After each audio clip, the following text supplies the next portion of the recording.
자, 안녕하세요. 박성필입니다. 자, 오늘 두산 에너빌리티 보도록 하겠습니다. 자, 고점에 있던 두산이 최근에 또 한 번 올랐죠. 자, 한수원과의 영동 양수발전소 1, 2호기 주 기기 공급 계약을 맺으면서 추가 상승이 나왔습니다. 자, 이날 거래대금이 3조 3천억이고요. 어마어마하죠.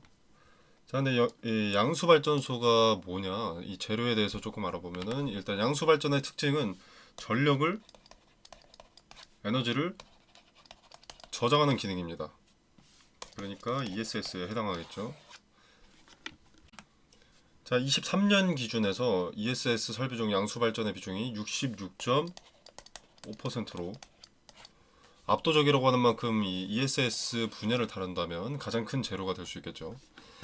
자, 영동 양수 발전소는 국내 최초로 발전량 조절이 가능한 가변속형 설비가 적용될 예정이다. 이런 뉴스 기사고요. 자, 아무튼 이렇게 재료가 송출되면서 고점임에도 불구하고 장대 양봉이 나왔었죠. 종가 13.95%로 마무리가 됐습니다. 자, 이날 보면은 이제 외인과 기관 매수가 좀 눈에 보입니다.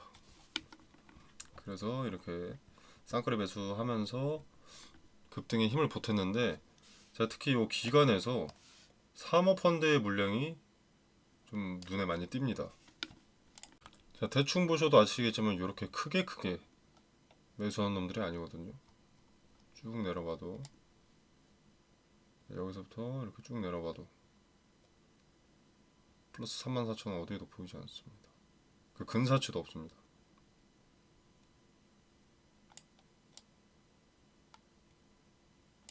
그죠. 그나마 요 24년 10월 17일 이쯤 이후로 처음입니다. 사모펀드 같은 경우에는 고점에 이 대량 매수를 한다는 자체가 뭐 어떤 정보가 있지 않은 이상 납득하기가 어렵습니다. 미리 정보를 알고 있었다, 혹은 쇼스퀴즈다.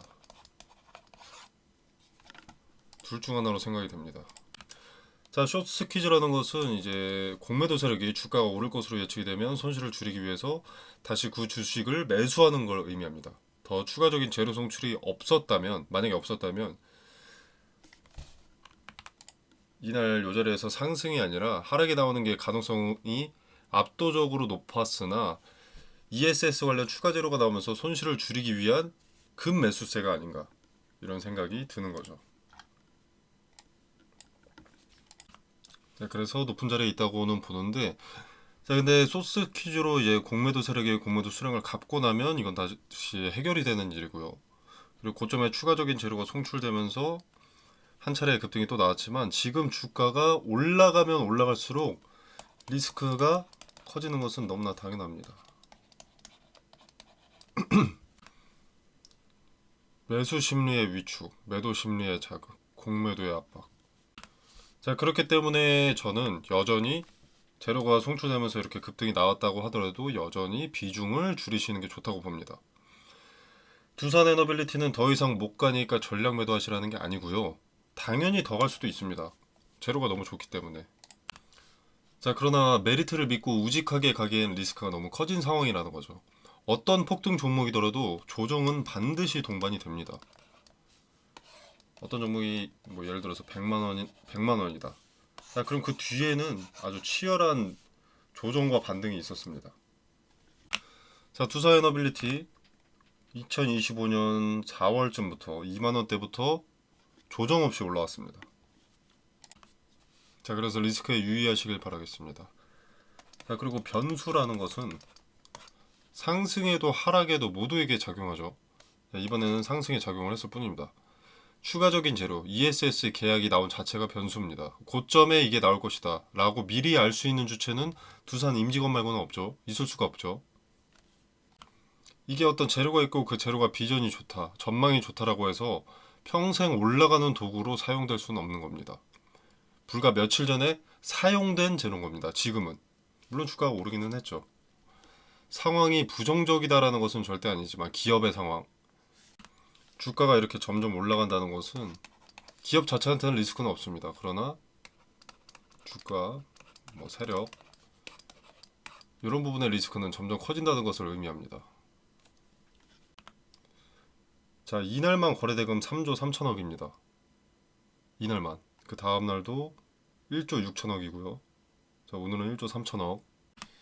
자, 물론 매수세가 높았기 때문에 주가가 오른 것이긴 하지만요. 거래가 체결되려면 매수뿐만 아니라 매도도 있어야 됩니다. 어마어마한 매도세도 있었다는 거예요. 매수가 더 상위였을 뿐이지. 자, 근데 이게 주가가 오르면 오를수록 당연하게도 어쩔 수 없이 매수세는 줄어들게 됩니다. 리스크가 크기 때문에. 관망하거나 매도하는 주체가 점점 많아질 수밖에 없어요. 리스크를 대비한다면 지금은 비중을 줄였어야 됩니다. 비중을 줄일 때입니다. 자, 2차전지 역대급 종목이었던 에코프로, 금양. 얘네도 제로라는 것은 계속 나오면서 상승을 했습니다. 자, 누구라고 말은 안 하겠지만 이제 유튜브 이용해서 금양을 같이 끼워 팔려고 에코프로까지 같이 찬양해서 오른 것도 없지 않아 있긴 한데, 에코프로는 실제 제로도 나오면서 상승을 했습니다.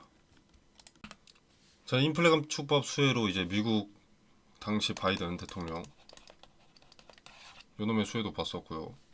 자, 그리고 이제 기업 자체의 재료 삼성 SDI와 44조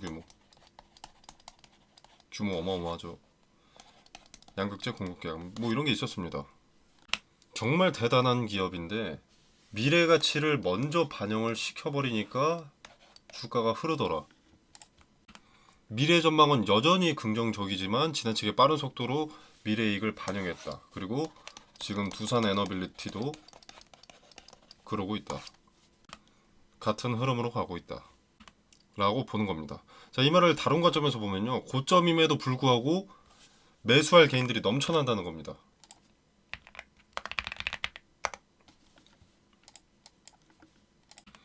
이 말은 뭡니까? 고점에 물량 출회가 있어도 거래가 체결될 수 있다. 이걸 보여준 거라고요. 최근 3거래일간. 누가? 개인들이, 여러분이. 그리고 차트도 보면 여기 매물대가 쌓였습니다. 그리고 요거를 저항으로 두게 됐죠. 요 자리를 다시 돌파하려면 또 막대한 조단위의 거래와 요 자리에 매물 소화 한 차례 있어야겠죠.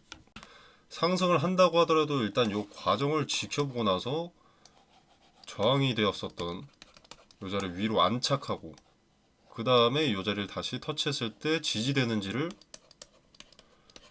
확인을 하고 매수하던가 관망하는 겁니다. 자, 그리고 뉴스 같은 거 있죠. 뉴스 기사 오르고 있을 때 부정적인 뉴스 절대 나오지 않습니다. 왜? 고점에 매수해야 될 개인들을 자극할 이유가 없으니까.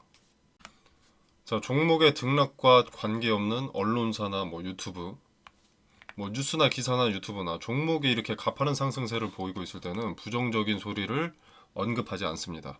조회수나 시청률에 크게 도움이 되지 않거든요.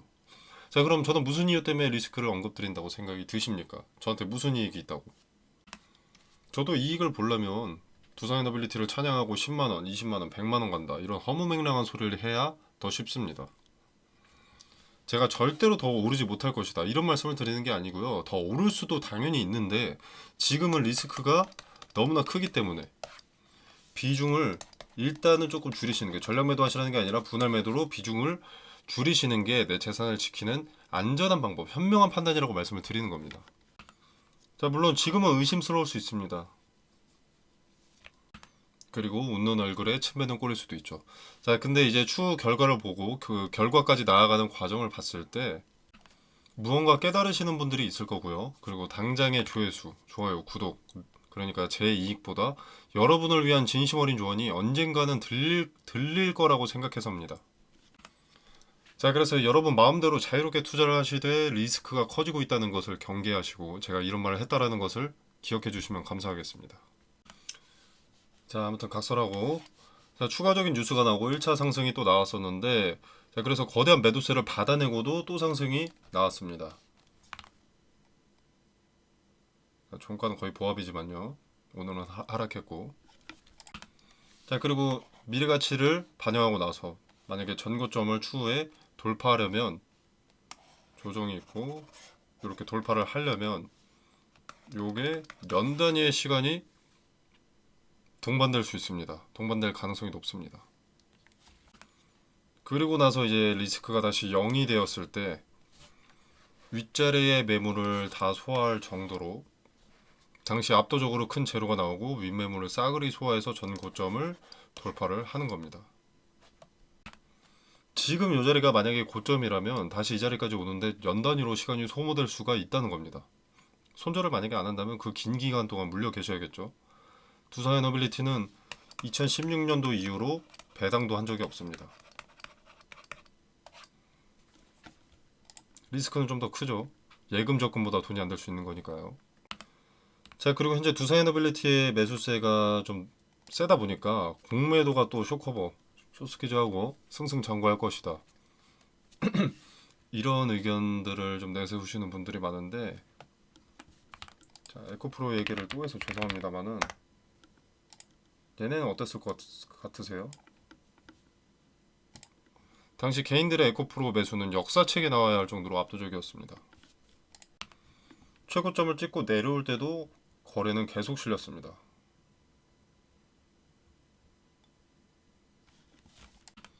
왜냐면 이게 다 조정인 줄 알았던 거죠. 최고점 찍고 반등하니까 또 매수, 반등하는 것 같으니까 매수. 근데 이게 반등이 아니라 분할 매도로 팔아먹는 거거든요. 세력도 그렇게 많은 물량을 단 한 차례 하루 만에 털어낼 수는 없습니다. 그렇기 때문에 분할로 쪼개서 파는 거고요. 그래서 이렇게 들쭉날쭉한 모습들이 나오는 거죠. 자, 물론 지금 흐름 자체는 나쁘지 않습니다만 리스크가 너무 크다는 겁니다. 자, 지금 30분 봉으로 보면 지금 이 노란색의 61선에 지지받고 이렇게 반등을 했습니다. 그죠? 그리고 종가도 61선 위에 안착을 해 있고요. 그리고 여기 21선, 파란색이 21선입니다. 그리고 5일선 이렇게 돼 있는데, 자, 지금 5일선과 21선은 저항으로 두고 있고요. 61선이 지지해주고 있습니다. 자, 근데 기존에 지지가 되어주던 21선과 5일선이 저항으로 바뀌면서 저항의 요소들이 조금씩 생겨나고 있다는 거죠. 그렇게 되면 매도세를 자극할 수가 있습니다. 투자자들 하나하나가 매수 심리가 위축되고 매도 심리가 강해진다면 한순간에, 단 한순간에 가격 조정, 기간 조정이 찾아올 수 있습니다. 자, 그래서 비중을 줄이는 약간은 보수적인 관점에서 지켜보는 것이 좋다고 판단을 하고요. 지표에 유의미한 자리들이 있습니다. 이 자리들을 어긋날 때는 비중을 줄이는 게 좋습니다. 그 자리에 대한 근거는 텔레그램 방에서 디테일과 타점을 말씀드리겠고요. 그 자리가 어긋나지 않고 터치를 했으나 거래를 동반해서 지켜준다면 비중을 굳이 줄이지 않아도 됩니다. 그때는 그저 관망으로 지켜보셔도 됩니다. 다만 댓글로 비아냥거리신 분들이 있어서 이 타점과 타점에 대한 근거는 텔레그램 방에서만 말씀드리도록 하겠습니다. 자, 리스크를 외면하면 그건 이미 투자가 아니라 도박입니다. 리스크를 외면해도 되는 근거는 어디에도 없습니다. 그리고 여러분도 사실 알고 계십니다. 제 말이 완전 틀렸다. 리스크가 아니라 이런 높은 자리에서 리스크가 아니라 메리트가 높아지고 있다라고 생각을 하신다면, 확신을 하신다면 집이라도 담보로 걸고 사채까지 걸어서 매수하는 게 맞지 않나요? 자, 그래서 이미 알고 계신데 부정하시는 거라고 말씀을 드리는 거고, 이런 건 끌어당김의 법칙이랍시고 긍정적인 생각하고 상상한다고 이루어지는 게 아닙니다. 끌어당김의 법칙이라도 하늘을 날아다니는 것을 실현할 수 없다는 걸 인지하시길 바라겠고요. 리스크가 커진 것은 근거도 필요 없습니다. 2달 동안 쉬지도 않고 3배가 오른 종목은 리스크가 상당히 높을 수밖에 없습니다. 자, 건강한 투자를 하신다면 재료가 좋기 때문에 오히려 조정이 기다려져야 합니다. 재료가 좋다면 조정을 받아도 요 자리까지는, 적어도 요 자리까지는 다시 오기 마련이고, 그렇게 되면 내가 싸게 살 수 있는 거니까요. 리스크가 커졌다, 조정은 불가피하다라는 것을 인지하고 수용할 줄 안다면 여러분의 계좌가 더 나아질 겁니다. 예를 들어서 내가 정말 갖고 싶었던 명품이 어느 날에 할인을 할지 나만 알고 있다, 나만 싸게 살 수 있다, 뭐 이런 거죠. 비중을 줄이려면 어떤 방식으로 줄여야 하는지, 타점은 어떻게 되는지, 타점에 대한 근거는 무엇인지, 이후에 추가 매수는 어느 자리인지, 마찬가지 근거를 포함한 디테일을 설명드리도록 하겠습니다. 나는 리스크가 커졌다는 것을 인정할 수 있고 도박이 아닌 투자를 하겠다는 분들, 대응을 같이 해보실 분들은 텔레그램 방에 참여해 보시면 되겠습니다. 자, 텔레그램 방 참여는 영상 설명란에 보시면 자, 여기 더보기 버튼이 있습니다. 자, 이 버튼을 누르시면 이렇게 링크가 기재가 되어 있고요. 자, 이 공간 안에서 제공되는 정보 일체의 금전을 요구하지 않습니다. 투자의 기준과 근거들을 설명드리고요. 자, 그리고 이제 두사 에너빌리티 같은 이런 개별 종목 대응 이외에도 자, 추천 종목 드립니다. 그리고 검색기 설정법, 종가 매매 꿀팁 등등 여러 가지 투자에 도움이 되는 정보들을 공유하고 있고요. 자, 그리고 이건 텔레그램 방 수익입니다. 1월, 2월, 3월, 4월만 가져와 봤고요. 자, 보시면은 수익률이 좀 짭짤하게 찍혀 있습니다. 자, 물론 이렇게 적은 것도 보이지만 자, 이런 큰 수익도 한 번씩 만나보실 수 있고요. 당연히 무료로 제공된 추천주니까 여러분한테 부담은 없을 겁니다. 자, 그리고 매도 같은 경우에는 이제 타점을 말씀드리기는 하는데 이건 보유자의 영역이기 때문에 여러분이 언제 얼마에 파셔도 뭐 손실이 나시든 이익이 나시든 여러분의 자유입니다. 자, 아무튼 이렇게 타점도 말씀을 드리기 때문에 여러분이 만약에 뭐 욕심을 부리셨다가 좀 이익이 줄어들거나 손실이 커지시면 거기서도 깨닫는 게 있으실 겁니다. 리스크 최소화가 왜 중요한지. 자, 그래서 이런 부분도 좀 살펴보시면 좋다고 생각을 합니다. 자, 다시 한번 강조드리지만 무료 추천 주고요. 텔레그램 방 이태장의 제한 같은 거, 참여 코드 같은 거 없습니다. 자유롭게 참여해 보시고요. 그리고 도움이 되신다면 구독, 좋아요는 눌러주시면 감사하겠습니다. 자, 오늘 영상 여기서 마무리하겠습니다. 감사합니다.